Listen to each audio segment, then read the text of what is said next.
Hello everyone. आज हम लोग क्लास 12 हिस्ट्री का 7 चैप्टर एक साम्राज्य की राजधानी विजयनगर से ऑब्जेक्टिव क्वेश्चन करने वाले हैं जो एग्ज़ाम के लिए बहुत ही महत्वपूर्ण है। तो चलिए हम लोग चैप्टर स्टार्ट करते हैं। चैप्टर है एक साम्राज्य की राजधानी विजयनगर। इस चैप्टर से पहला क्वेश्चन है विजयनगर साम्राज्य की स्थापना किसने की। विजयनगर साम्राज्य की स्थापना किसने की? ऑप्शन ए हरिहर और बुक्का ने, ऑप्शन बी देवराय प्रथम ने, ऑप्शन सी कृष्णदेवराय ने, या ऑप्शन डी सदाशिव राय ने। देखिए यहाँ चारों जो शासक का नाम दिया है, ये चारों शासक विजयनगर साम्राज्य के ही शासक थे। लेकिन विजयनगर साम्राज्य की स्थापना 1336 में हुआ था। ये भी डेट याद रखिएगा, यहाँ से क्वेश्चन पूछा जाता है कि विजयनगर साम्राज्य की स्थापना कब हुई थी, तो 1336 ईस्वी में हुई थी।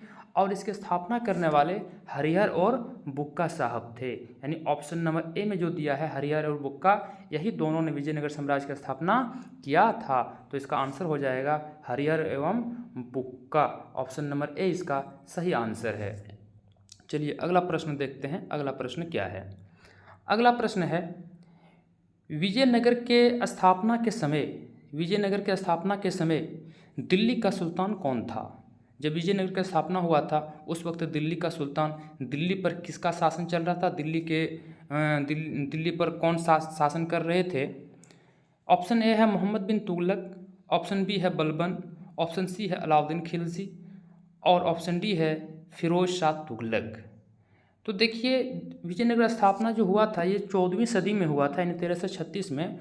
उस वक्त दिल्ली पर जो शासन कर रहे थे, दिल्ली सल्तनत जिसके हाथ में था वो थे मोहम्मद बिन तुगलक थे। तो इसका ऑप्शन हो जाएगा ऑप्शन नंबर ए, इसका राइट आंसर है मोहम्मद बिन तुगलक। चलिए अगला प्रश्न देखते हैं। अगला प्रश्न है विजयनगर का महानतम शासक कौन था? विजयनगर का महानतम शासक कौन था? वीर नरसिंह, कृष्णदेवराय, अच्युत राय या फिर सदाशिव राय? तो देखिए विजयनगर का जो महान शासक माने जाते हैं, विजयनगर के जो महानतम शासक थे वो थे कृष्णदेव राय थे। तो इसका आंसर हो जाएगा कृष्णदेव राय, यानी ऑप्शन नंबर बी इसका राइट आंसर है। चलिए अगला प्रश्न देखते हैं कि अगला प्रश्न क्या है। सभी प्रश्न बहुत ही इम्पोर्टेंट क्वेश्चन है। सभी क्वेश्चन को आप लोग नोट कर लीजिएगा और याद कर लीजिएगा। एग्ज़ाम के पॉइंट व्यू से ये बहुत ही महत्वपूर्ण है और यही सब क्वेश्चन बार बार रिपीट करके पूछा जा रहा है। चलिए अगला प्रश्न देखते हैं। गोपुरम का संबंध है गाय से, नगर से, व्यापार से या मंदिर से? तो देखिए विजयनगर साम्राज्य में शासक जो थे वो ऊंचे ऊंचे मंदिर इस प्रकार से बनाते थे ताकि दूर से ही पता चल जाता है कि वो मंदिर थे। यानी ये ऊंचे मीनारें इस बात का संकेत देते थे कि राजा जो है, विजयनगर के जो राजा है, जो शासक है, वो बहुत शक्तिशाली है। तो गोपुरम का संबंध किससे था? मंदिर से था, यानी ऑप्शन नंबर डी इसका राइट आंसर है। चलिए अगला प्रश्न देखते हैं कि अगला प्रश्न क्या है। अगला प्रश्न है हम्पी किस साम्राज्य से संबंधित है? तो देखिए हम्पी किस साम्राज्य से संबंधित है? मौर्य साम्राज्य से, गुप्त से, बहमनी से या विजयनगर साम्राज्य से? तो देखिए विजयनगर साम्राज्य जब नष्ट हो गया, विजयनगर साम्राज्य 17वीं और 18वीं सदी में ये पूरी तरह से जब नष्ट हो गया, तो लोगों ने इस जगह का नाम जो दिया था वो हम्पी दिया था। यानी विजयनगर साम्राज्य जब ये नष्ट हुए 17वीं 18वीं सदी में पूरी तरह से ये नष्ट हो गया था, तो कई लोगों ने इसका नाम दे दिया, हम्पी नाम दिया था। तो अब यहाँ क्वेश्चन है कि हम्पी किस साम्राज्य से संबंधित है? तो ये किस साम्राज्य से संबंधित है? विजयनगर साम्राज्य से संबंधित है। तो इसका ऑप्शन नंबर डी इसका राइट आंसर हो जाएगा। चलिए अगला प्रश्न देखते हैं कि अगला प्रश्न क्या है। अगला प्रश्न है चोलों की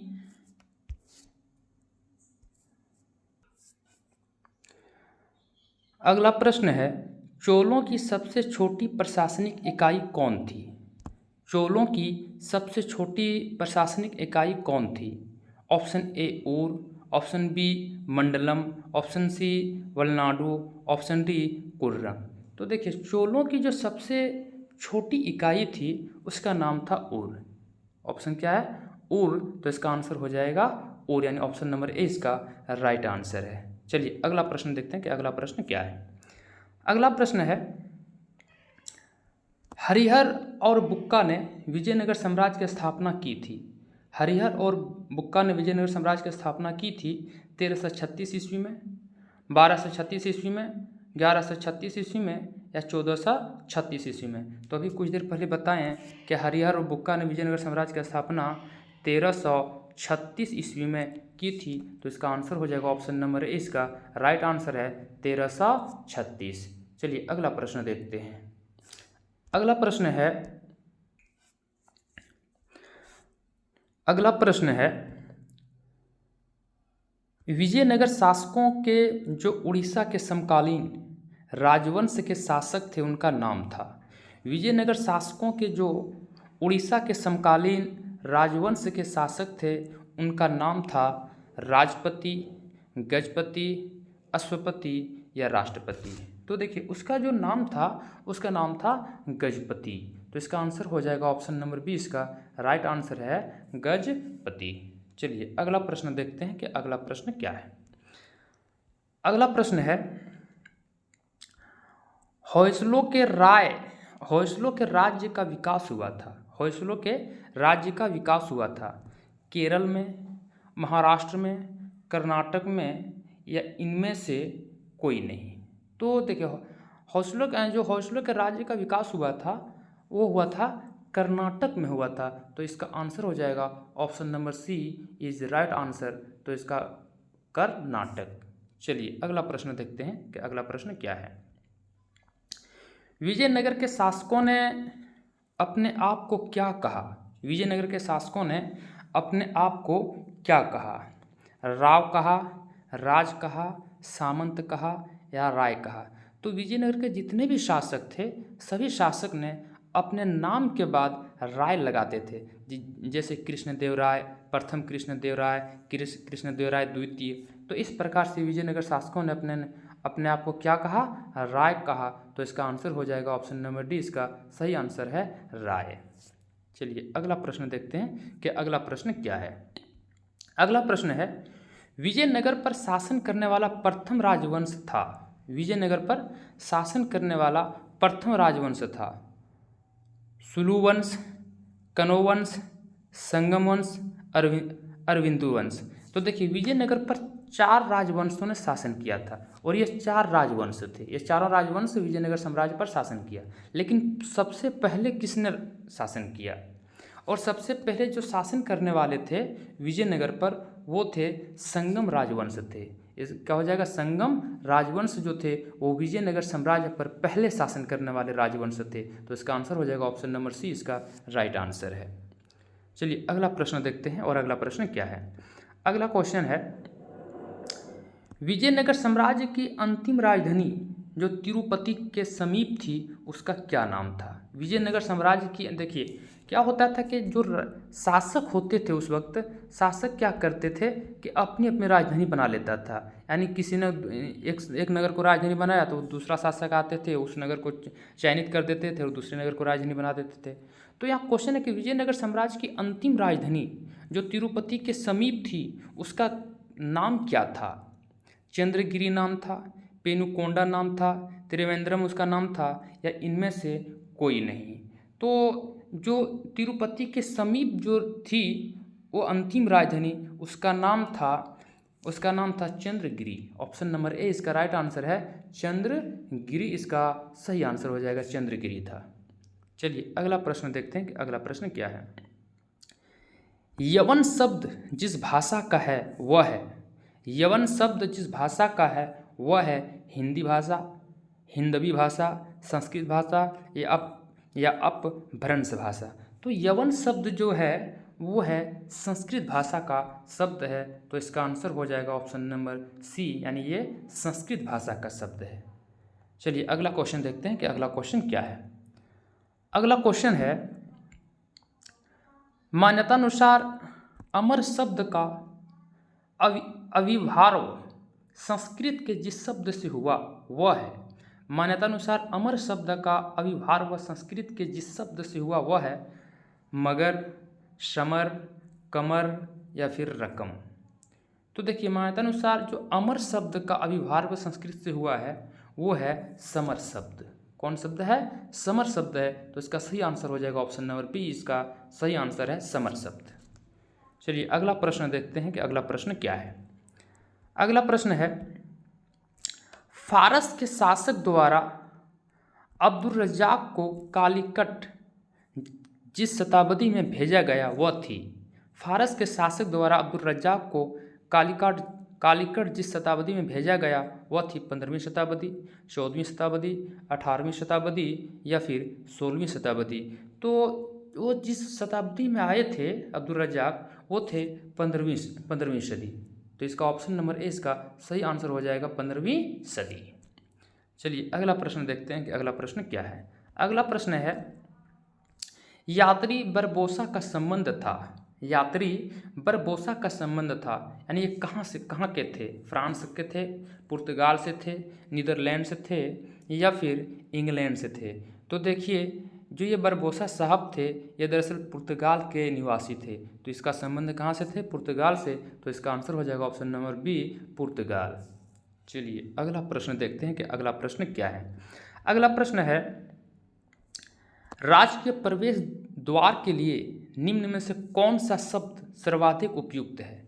राज्य के प्रवेश द्वार के लिए निम्न में से कौन सा शब्द सर्वाधिक उपयुक्त है? गोपुरम का शब्द, मंडप का शब्द, गद्दी द्वार का शब्द या नरेश द्वार का शब्द? तो राज्य के प्रवेश द्वार के लिए जो शब्द सर्वाधिक उपयुक्त है वो है गोपुरम का शब्द। कौन शब्द? गोपुरम शब्द। तो ऑप्शन नंबर ए इसका राइट आंसर हो जाएगा गोपुरम। चलिए अगला प्रश्न देखते हैं कि अगला प्रश्न क्या है।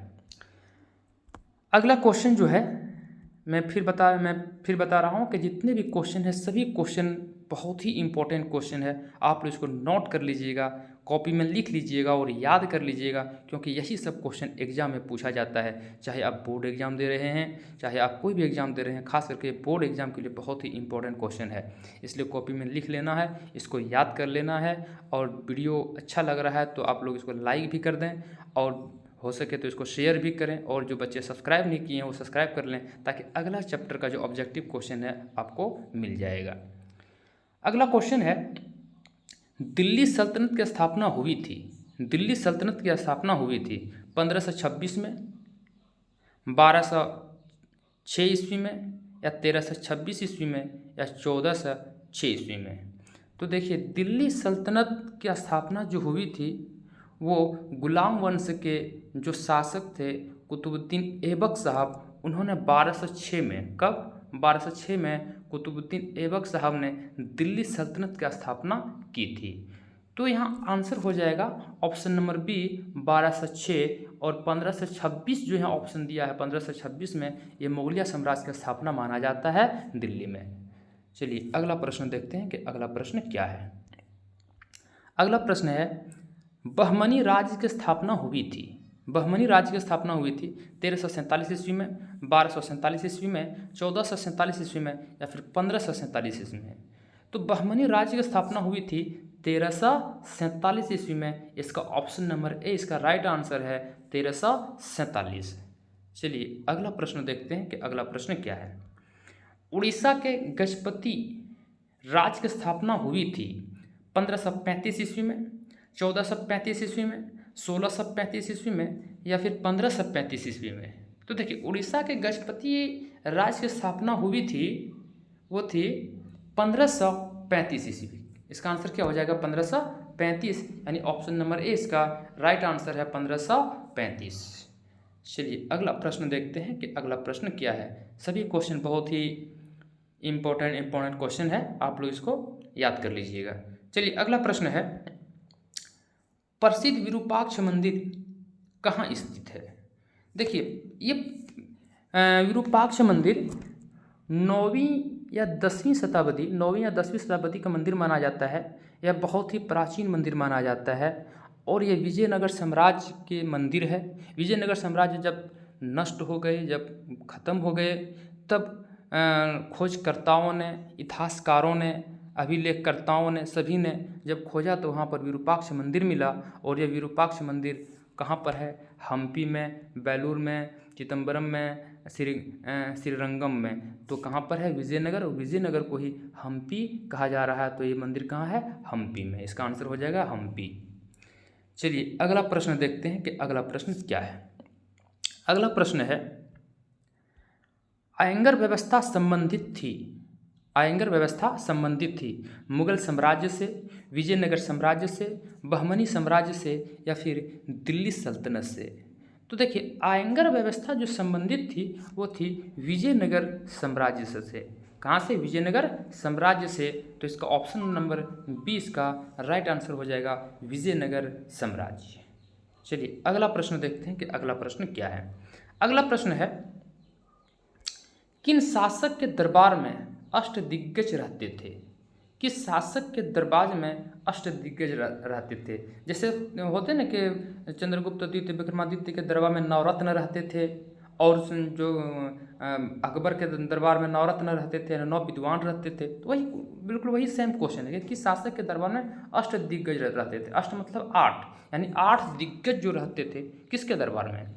देवराय प्रथम के दरबार में, कृष्णदेव राय के दरबार में, अच्युत राय के दरबार में, सदाशिव राय के दरबार में। तो किसके दरबार में रहते थे? कृष्णदेव राय के दरबार में 8 दिग्गज रहते थे। तो इसका आंसर हो जाएगा ऑप्शन नंबर 20 का राइट आंसर है। चलिए अगला प्रश्न देखते हैं कि अगला प्रश्न क्या है। अगला प्रश्न है, विजयनगर साम्राज्य में कितने राजवंशों ने शासन किया था? विजयनगर साम्राज्य में कितने राजवंशों ने शासन किया था? ऑप्शन ए है 2, ऑप्शन बी है 4, ऑप्शन सी है 3, ऑप्शन डी है 5। तो देखिए विजयनगर साम्राज्य में 4 राजवंशों ने शासन किया था। तो इसका आंसर हो जाएगा ऑप्शन नंबर बी, इसका राइट आंसर है 4। चलिए अगला क्वेश्चन देखते हैं कि अगला क्वेश्चन क्या है। अगला क्वेश्चन है, किस विदेशी यात्री ने अपने यात्रा वृत्तांत 3 समुद्रों पार की यात्रा लिखकर भारत रूस मैत्री का आधार तैयार किया? किस विदेशी यात्री ने अपने यात्रा वृत्तांत 3 समुद्रों पार की यात्रा लिखकर भारत रूस मैत्री का आधार तैयार किया? इसका ऑप्शन है निकोलो कॉन्टी, अफनासी निकितन, जीएस लिविदेव, डेमिंगोस पेइज। तो इसका आंसर हो जाएगा ऑप्शन नंबर बी, अफनासी निकितन। इसका आंसर हो जाएगा अफनासी निकितन, इसका राइट आंसर है, जिन्होंने लिखकर भारत रूसी मैत्री का आधार तैयार किया था। चलिए अगला प्रश्न देखते हैं। अगला प्रश्न क्या है? अगला प्रश्न है,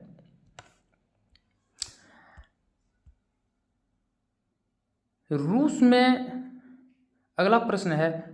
में भारत विद्या का जनक किसे कहा जाता है? रूस में भारत विद्या का जनक किसे कहा जाता है? निकोलो कॉन्टी को, अफनासी निकितन को, जीएस लिविदेव को, डेमिंगोस पेइज को। तो देखिए रूस में भारत का विद्या का जो जनक माना जाता है वो है जीएस लिविदेव। किसको माना जाता है? जीएस लिविदेव को रूस में भारत के विद्या का जनक माना जाता है। तो इसका आंसर हो जाएगा ऑप्शन नंबर सी, इसका राइट आंसर है। चलिए अगला प्रश्न देखते हैं कि अगला प्रश्न क्या है। अगला प्रश्न है, राजा मंझोले कद का है, मोटा होने की अपेक्षा पतला है, उसके चेहरे पर चेचक का दाग है, वह अत्यंत न्यायप्रिय है, कृष्णदेव राय के संबंध में यह कथन किसका है? यानी कृष्णदेव राय के बारे में यह बात किसने कहा है कि राजा मंझोले कद का है, मोटा होने की अपेक्षा पतला है, उसके चेहरे पर चेचक का दाग है, वह अत्यंत न्यायप्रिय है? तो यह शब्द किसने कहा था? निकोलो कॉन्टी महोदय ने कहा था, फर्नाओ नूनीज ने कहा था, अब्दुल रज्जाक ने, या डेमिंगोस पेइज साहब ने कहा था? तो यह शब्द किसने कहा था? यह शब्द कहा था डेमिंगोस पेइज महोदय ने यह शब्द कहा था, कृष्णदेव राय के पक्ष में यह शब्द कहा था। चलिए अगला प्रश्न देखते हैं कि अगला प्रश्न क्या है। अगला प्रश्न है, महानवमी के डिब्बे को किस विदेशी यात्री ने विजय का भवन की संज्ञा दी? महानवमी के डिब्बे को किस विदेशी यात्री ने विजय का भवन की संज्ञा दी? डोमिंगोस पेज ने, फर्नाओ नूनीज ने, अब्दुल रज्जाक ने या निकोली कॉन्टी ने? तो इसका आंसर हो जाएगा option number A, Domingos page महोदय ने महानवमी के डिब्बे को विदेशी यात्री या विजय का भवन की संज्ञा दिया था। चलिए अगला प्रश्न देखते हैं कि अगला प्रश्न क्या है। अगला प्रश्न ये है कि अपना यात्रा वृत्तांत मतलब शादेन नाम से किस विदेशी यात्री ने लिखा? डोमिंगोस पेज ने, अब्दुल रज्जाक ने, निकोली कॉन्टी ने, फर्नाओ नूनीज ने? तो इसका आंसर हो जाएगा option number B, Abdul Razzaq साहब ने। तो इसका ऑप्शन नंबर बी इसका राइट आंसर है। चलिए अगला प्रश्न देखते हैं कि अगला प्रश्न क्या है। अगला प्रश्न है, कौन सा विदेशी यात्री घोड़े का व्यापारी था? कौन सा विदेशी यात्री घोड़ों का व्यापारी था? तो घोड़ों का व्यापारी कौन था? अफनासी निकेतन, फर्नाओ नूनीज, निकोली कॉन्टी या ए एवं बी दोनों? तो इसका आंसर हो जाएगा ऑप्शन नंबर, देखिए अफनासी निकेतन भी था और फर्नाओ नूनीज भी था। तो इसका ऑप्शन नंबर डी यानी ए एवं बी दोनों साहब जो थे ये घोड़ों का व्यापारी था। चलिए अगला प्रश्न देखते हैं कि अगला प्रश्न क्या है। अगला प्रश्न है, सीवेल ने अपनी पुस्तक ए फॉरगॉटन एम्पायर में किन विदेशी यात्रियों के यात्रा वृत्तांतों का उपयोग किया है? सीवेल ने अपनी पुस्तक ए फॉरगॉटन एम्पायर में किन विदेशी यात्रियों के यात्रा वृत्तांतों का उपयोग किया है? Option number A, Domingos Paes एवं Fernao Nuniz. Option number B, Niccolo Conti एवं Abdul Razzaq. Option C, Afanasy Nikitin एवं लीवीदेव। ऑप्शन डी, अब्दुल रज्जाक एवं अर्डी बारबोसा। तो इसका आंसर हो जाएगा option number A, Domingos Paes एवं फर्नाओ नूनीज यानी ऑप्शन नंबर ए इसका राइट आंसर है। चलिए अगला प्रश्न देखते हैं कि अगला क्वेश्चन क्या है। अगला क्वेश्चन है, निम्न में से पुर्तगाली यात्री कौन था? निम्न में से पुर्तगाली यात्री कौन था? एडुआजे बारबोसा, डोमिंगोस पेज, फर्नाओ नूनीज या इनमें से सभी? तो इसका आंसर हो जाएगा जो पुर्तगाली यात्री थे वो थे एडुआजे बारबोसा साहब थे। तो option number B option number A इसका राइट आंसर है। चलिए अगला प्रश्न देखते हैं कि अगला क्वेश्चन क्या है। अगला क्वेश्चन है, विजयनगर के ध्वंस के पश्चात उसकी पहचान की गई। विजयनगर के ध्वंस के पश्चात उसकी पहचान की गई हम्पी नाम से। यहाँ पे ह कर दिया है, यहाँ पे उसकी होगा। उसकी पहचान की गई हम्पी नाम से, वारीगल नाम से, तालीकोट नाम से, वनीहट्टी नाम से। तो जब उनकी पहचान हो गई तो कई विद्वानों ने, कई लोगों ने, कई इतिहासकारों ने, कई खोजकर्ताओं ने हम्पी नाम दिया। तो इसका आंसर हो जाएगा हम्पी। ऑप्शन नंबर बी इसका, ऑप्शन नंबर ए इसका राइट आंसर है। चलिए अगला क्वेश्चन देखते हैं कि अगला क्वेश्चन क्या है। अगला क्वेश्चन है, अमुक्त माल्यद किसने लिखी? अमुक्त माल्यद जो कथा है यह किसने लिखी? हरिहर प्रथम ने, बुक्का प्रथम ने, देवराय प्रथम ने या कृष्णदेव राय ने? तो अमुक्त माल्यद यह कथा कृष्णदेव राय ने ही लिखा था। तो इसका ऑप्शन नंबर डी इसका राइट आंसर हो जाएगा। चलिए अगला प्रश्न देखते हैं कि अगला प्रश्न क्या है। अगला प्रश्न ये है 35वां प्रश्न, इस चैप्टर का यह अंतिम प्रश्न है। सभी प्रश्न जितने भी बताए गए सभी प्रश्न बहुत ही इंपॉर्टेंट है। सभी क्वेश्चन को लिख लेना है, इसको याद कर लेना है। ये एग्जाम के पॉइंट ऑफ व्यू से सभी क्वेश्चन बहुत ही इंपॉर्टेंट क्वेश्चन है। यही सब क्वेश्चन एग्जाम में रिपीट करके बार बार पूछा जा रहा है। तो क्वेश्चन है, तेनाली राम का संबंध किस राजवंश से है? तेनाली राम का संबंध किस राजवंश से है? विजयनगर राजवंश, बीजापुर राजवंश, मुगल राजवंश या बहमनी राजवंश? तो इसका आंसर हो जाएगा ऑप्शन नंबर ए, विजयनगर राजवंश यानी ऑप्शन नंबर ए इसका राइट आंसर है। तो इस प्रकार से हम लोगों ने इस चैप्टर से 35 क्वेश्चन कंप्लीट कर लिए हैं। अब हम लोग आगे का चैप्टर का ऑब्जेक्टिव क्वेश्चन सॉल्व करेंगे।